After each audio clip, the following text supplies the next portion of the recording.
Hello, Junior. Where are you, boy? Here I am, Pop. What's up? Why, my goodness, you're soaking wet. What happened? Nothing. I was just watering my garden. It looks like you got more watering than your garden did. Well, with our hose, it couldn't be helped. I'll show you. Now, Junior, turn that hose off. Junior, turn it off. Now, turn it off. Oh, sorry, Pop. Now, you see, we're both soaked to the skin. Why don't you fix that hose? Well, I tried, but I can't figure out a way to do it. You could if you had to. Had to? Always remember, my boy, that necessity is the mother of invention. And now comes the fable? Correct. It's called The Hare and the Tortoise. Oh, you must be slipping, Pop.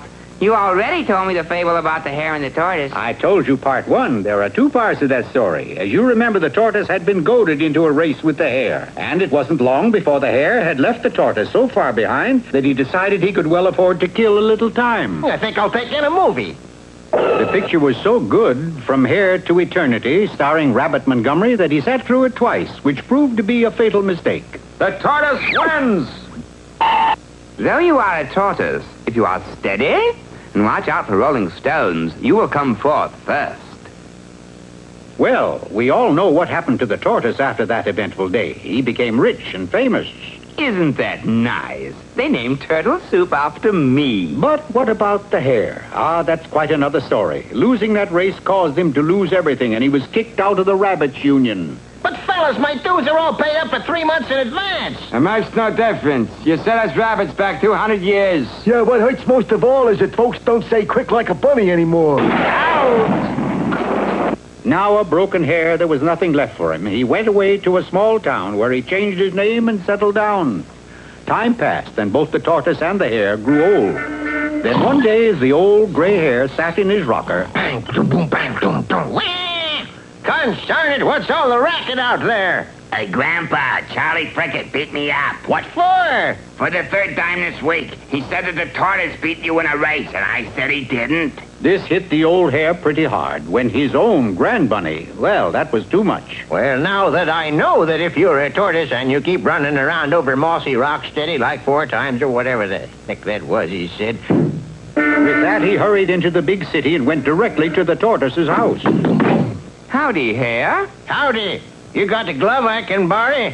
Here you are. Thank you. I hereby challenge you to another race, or are you chicken? No. I'm all tortoise, and you're out. The date was set, and the hare immediately tried a trial run to check his speed. How did it do? My speed's pretty frightening, isn't it? I'll say. It took you 3 hours to run the 4-minute mile.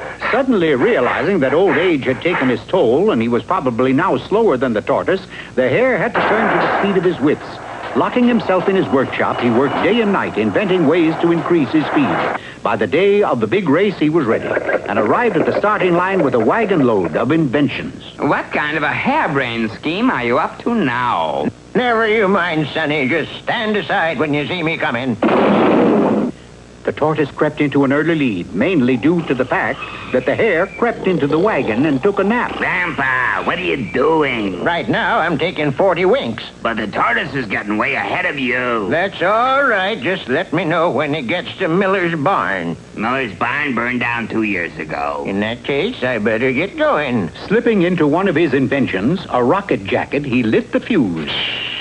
Stand back, boy. I'm gonna pass that tortoise like he's standing still. But as it turned out, the jacket passed the tortoise. The hare standing still on the starting line. Dag-nabbit, zipper broke. By now, the tortoise was turning into the home stretch.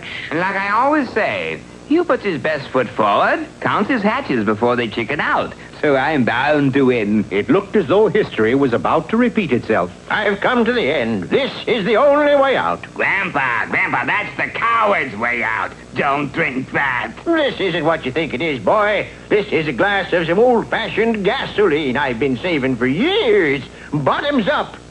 A little gas on his stomach was all he needed, for it no sooner hit bottom. And not only did he cross the finish line well ahead of the tortoise, but he kept right on running, never to be seen again. And so you see, Junior, it was necessary for the hare to win that race for the sake of his little grandbunny.